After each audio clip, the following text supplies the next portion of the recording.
Welcome to The Complete Teacher, 101 meaningful, bite-sized professional development lessons, each coming with thought-provoking titles, relevant, inspiring quotes, helpful text with anecdotes, data, and wisdom, and action steps.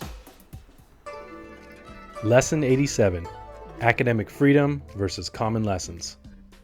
On the one hand, Maria Montessori says free choice is one of the highest of all mental processes. And on the other hand, Mike Schmoker says collaboration allows teachers to capture each other's fund of collective intelligence. This issue can become divisive. Mr. Common says, if we care about kids, we need to be on the same page with our lessons. No, I need to be flexible if you want me to be good for my kids, says Miss Freedom. Common lessons are the best way to move all students along, says Common. You sound like a commie, I want my independence, says Freedom. As primary grades focus heavily on reading and other skills, they tend to lean more toward common lessons. And as secondary grades ask students to apply their skills in specialized content areas, they tend to lean further toward academic freedom. There really are solid reasons to borrow a bit from the playbooks of both Mr. Common and Miss Freedom. Like Mr. Common, you can more readily provide solid curriculum for all students if there are commonalities between teachers and their respective curricula. Like Miss Freedom, you tap into boundless creative potential when you release teachers to design and create. Let's look at each school of thought and then consider some areas of compromise. The argument for common lessons is rooted in Marzano's conclusions about a guaranteed and viable curriculum being the number one indicator for student achievement. Calibrating elements of curriculum is a powerful tool to expose all students to knowledge and skills. This could include pacing, grading and homework policies, lesson design, and common assessments within a grade level or department team. With commonalities in curriculum, teachers can compare apples to apples with their students' achievement. It's a shame when parents and students start to compare and request certain teachers in August in order to avoid others. Common lessons can help nip this problem in the bud. There are plenty of reasons to exercise academic freedom as well. Not all teachers have the same pedagogical skill set or get excited about the same types of lessons. No two classrooms of students are the same either.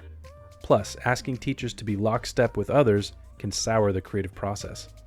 Teams of teachers with common lessons run the risk of falling into rote patterns. It's healthy for teachers and beneficial for students to be innovative and to have an open mind when it comes to their curriculum. Also, if student needs require pacing adjustment, teachers should have the flexibility to adjust pacing. Allowing teachers to have academic freedom unlocks worlds of potential. One possible solution to bridge the gap between academic freedom and common lessons is a reasonable hybrid that synthesizes the best aspects of each.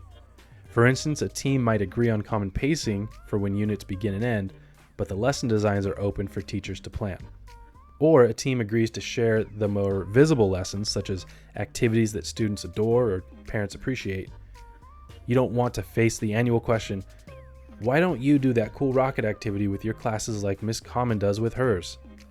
Another possible solution is to foster a culture where common planning is the norm. As lessons are conceived during collective planning time, often you will find that creative and dynamic lessons surface and are used by all.